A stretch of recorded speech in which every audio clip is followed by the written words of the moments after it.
샬롬, 반갑습니다.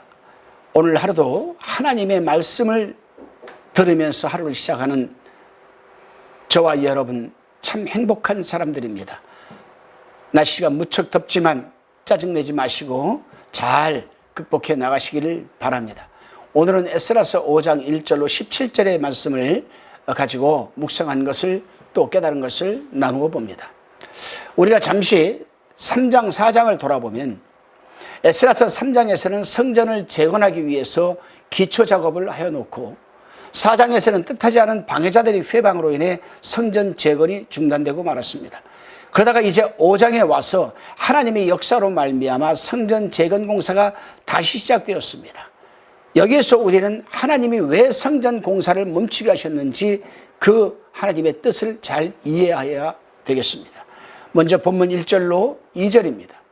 선지자들 곧 선지자 학개와 이또의 손자 스가랴가 이스라엘 하나님의 이름을 받들어 유다와 예루살렘에 거하는 유다 사람들에게 예언하였더니 2절에 이에 스알디엘의 아들 스룹바벨과 요사닥의 아들 예수아가 일어나 예루살렘 하나님이 전 건축하기를 시작하며 하나님의 선지자들이 함께하여 돕더니. 이 본문에서 우리는 성전 재건의 재개를 위해서 하나님께서 풀이주고 있는 이스라엘 백성들에게 학개와 스가랴 선지자를 보내심으로 공사의 재개에 더욱 박차를 가하게 하는 내용입니다. 그렇습니다, 여러분. 이스라엘 역사상 하나님의 선지자들은 항상 어려운 시기에 나타났습니다. 그래서 그들은 백성들을 질책하거나 권면함으로써 이스라엘 공동체를 위기 상황으로부터 구출하고는 하였습니다. 학개와 스가랴 선지자는 당시 성전 재건이 지지부진한 이유를 분명히 간파하고 있었습니다. 그들은 그 이유가 사마리아 사람들이 방해라기보다는 백성들의 신앙적 나태함 때문이라고 그들은 파악하고 있었습니다. 즉, 그 당시에 백성들은 사마리아 사람들이 방해 공작을 핑계로 하여 하나님의 성전 재건 일을 자신들의 개인적인 일에만 몰두하고 있었습니다. 저들이 방해하니까 우리는 하지 못한다. 저들이 방해하니까 우리는 성전 재건할 수가 없다. 그리고 그들은 손을 떼고 자신, 가족 등등 개인적인 일에만 그들은 더 열심을 내고 있었다는 말입니다. 그래서 하나님께서는 백성들이 그 같은 태도가 하나님의 뜻과 상충됨을 기근과 흉년이라는 현상을 통해 알리셨던 것인데, 이 부분이 학개서 1장 10절로 11절에 기록되어 있습니다. 그만 백성들은 영안이 어두워져서 하나님의 그러한 뜻을 전혀 깨닫지 못하였던 것입니다. 당시 그 같은 백성들에게 학개와 스가랴 이 선지자 두 사람이 나타남은 그야말로 시의적절한 것이라 아니할 수가 없습니다. 그렇습니다. 하나님의 사람들은 어떤 상황에서는 환경의 조건보다도 일이 당위성이 우선순위를 결정하는 것보다 중요한 요소이죠. 성도들이 신앙적 침체로부터 벗어나는 데 있어서 영적 지도자들의 도움은 필수적임을 깨닫게 되는 것입니다. 오늘날도 그렇습니다. 교회에서 성도들이 신앙적 침체와 또한 신앙적 나태함이 드러날 때에는 무엇보다도 영적인 이 교회의 이 중직자들 또한 담임 목사님들이 먼저 필수적으로 그들을 일깨우는 작업을 해야 되는 것입니다. 말씀으로, 찬양으로, 기도로, 모임으로 등등 여러 가지가 있겠죠. 그럴 때 하나님께서는 감동을 주시고 더 역사하셔서 나태해지고 침태해진 이 교회의 성도들을 하나님이 리바이벌, 부흥시켜주는 것입니다.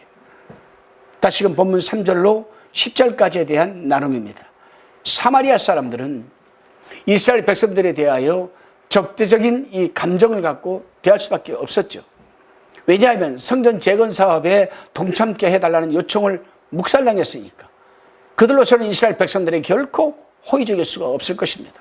그런데요, 오늘날도 간혹 이런 상황이 연출되기도 합니다. 평소에 자기가 섬기는 교회 일에 관심이 전혀 없습니다. 1%도 없습니다. 비협조적인 사람들이 교회를 건축한다고 하면 제일 먼저 나서서 이 일 저 일로 트집을 잡고 방해를 합니다. 당연히 교회의 담임 목사나 중직들, 성도들은 그 사람들을 배제시킬 것은 분명하죠. 왜냐하면 하나님의 성전을 짓는 일은 아무나 할 수 있는 일이 결코 아니기 때문입니다. 우리가 에스라서를 쭉 읽고 묵상한 것을 나누면서 깨달았겠지만은 하나님이 전을 짓는 일은 물질이 없어서 못 짓는 것도 아닙니다. 이스라엘 백성들이 자기들이 개인 물질이 많아서 하나님 성전 지었습니까? 아니에요. 생각지도 못하고 상상하지도 못한 이방 왕, 자기들을 다스리는 이방 왕의 마음을 감동시켜서 그 왕이 조서를 내리고 그 이스라엘 백성들이 사는 주민들로부터 은과 금과 등등 여러 가지 보물들을 내어주라고 조서를 내리고 그거를 얻어서 나오고 다니겠습니까? 또한 물질이 넉넉히 있다고 해서 성전을 짓게 되는 것도 결코 또한 아닙니다. 물질이 많은 교회 장로, 집사, 성도들이 있어요. 그런데도 교회를 건축한다고 그러면 10원 하나 내놓지 않고 나몰라라 외면하는 사람들이 얼마나 많습니까? 그렇다고 해서 하나님이 또 성전을 못 짓는 것도 아닙니다. 물질이 없어도 하나님께서 허락하시면 세울 수 있으며 물질이 있어도 하나님께서 허락지 않으시면 결코 세울 수가 없는 것입니다.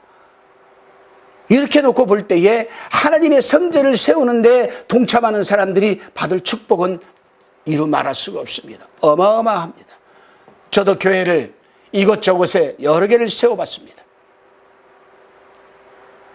20여 년이 지난 지금 와서 교회를 당시 세울 때에 정말 열정적으로 열심으로 특심한 마음으로 동참하였던 성도들을 보게 되면은 다 건강하고 다 성공했고 그 자녀들은 다 복을 받았습니다. 반면에 참 저를 무척이나 힘들게 하였고 교회에 분란을 일으키고 떠나서도 나가서도 교회를 비난하고 욕을 하고 그랬던 사람들은 어떻게 되었을까요? 여러분들의 판단에 맡기겠습니다. 그렇습니다, 여러분. 분명한 것은 하나님을 사랑하고 성전을 사랑하고 사모하는 자들만이 특심한 마음을 가지고 있는 자만들이 성전을 세우는데 동참할 수가 있다는 사실입니다. 돈 없어도 돼요. 돈 있으면 더 좋겠죠. 중요한 것은 뭐냐? 하나님을 사모하고 사랑하는 마음, 성전을 사모하고 사랑하는 마음, 이런 특심한 마음을 가지고 있는 자들이 교회를 세워나가는 것입니다. 다시금 본문 11절로 17절까지에 대한 나눔입니다. 우리는 본문에서 당시 이스라엘 백성들이 강서편 총독의 이 물음에 답변을 하는 데서 몇 가지 중요한 내용을 우리가 볼 수가 있습니다. 먼저는 11절에서 이스라엘 백성들이 자신들에 대한 인식을 정확히 했다라는 점입니다. 즉 자신들은 이 세상의 이 나라가 아닌 하나님 나라에 속한 자들이라고 대답한 부분입니다. 그렇습니다. 우리는 세상에 속한 사람들이 아니에요. 우리는 하나님에게 속한 백성이고 하나님 나라의 백성들입니다. 그래서 하나님께서 구약시대 내내 신약에서도 내가 거룩하니 너희도 거룩하라. 당시에 이 이방신들, 잡신들, 귀신들 얼마나 많았습니까? 그런 신들과 잡신들과 구별된 하나님, 유일신 세상에 그 하나님이 구별되어 있는 것처럼 우리도 세상에 많은 사람들 가운데서 구별되어서 삶을 살아나야 돼. 그래서 성경은 거룩하다라는 이 개념이 이 구별되다라는 개념입니다. 그 의미가 있습니다. 구별되다. 그렇습니다. 우리는 세상의 나라가 아닌 하나님 나라에 속한 자들이라고 이스라엘 백성들이 단호히 대답을 한 것처럼 우리도 그렇게 대답을 할 줄 알아야 됩니다. 그리고 자신들은 다리오 왕의 종이 아니라 하나님의 종이라고 대답함으로써 자신들의 신앙을 분명히 소속감을 밝혔습니다. 그렇지요. 이 나라 대통령이 세상을 통치해 갑니다. 물론 세상 나라 법도 우리는 잘 지켜야 돼요.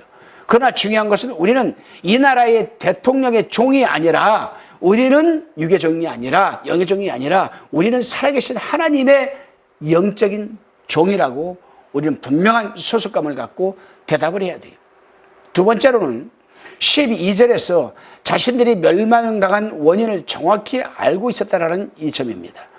그들은 자신들이 멸망이 죄 때문이었음을 시인했고 고백하고 있습니다. 그것도 특별히 자신들의 그러한 죄로 인해서 하나님께서 경노하셔서 우리는 포로로 붙들려 가고 고생을 했다, 심판을 당했다, 이렇게 그들은 고백하고 있습니다. 이스라엘 백성들이 이러한 역사인식은 참 신앙인이 아니면 고백하기 어려운 부분이죠. 하나님의 백성은 패망 가운데서도 하나님을 생각하고 문제의 원인을 찾는 자신에게서 찾음을 나타낸 것이라 할 수가 있습니다. 그렇습니다, 여러분. 하나님의 사람들은 항상 세상에 대해서 자신의 신앙을 당당하게 고백할 준비가 되어 있어야 하고, 하나님의 사람들이 신앙 고백은 언제나 하나님의 의와 계시, 그리고 하나님의 역사하심과 섭리를 드러내는 것이어야만 합니다.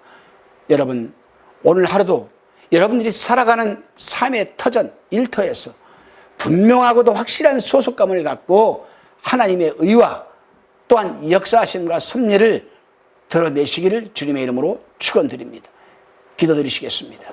하나님, 우리가 하나님의 일을 감당함에 있어서 내 자신이 기득권 행사나 특권 의식을 갖고 나태하거나 게으름으로써 협력하지 못하여 하나님의 일을 중단되게 하는 것이 아니라 내 자신이 먼저 열심을 가져 도와주시고 상대와 함께 협력하여 선을 이루어감으로써 하나님의 일을 온전히 이루어가는 데 쓰임받게 하옵소서. 예수님의 이름으로 기도드리옵나이다. 아멘.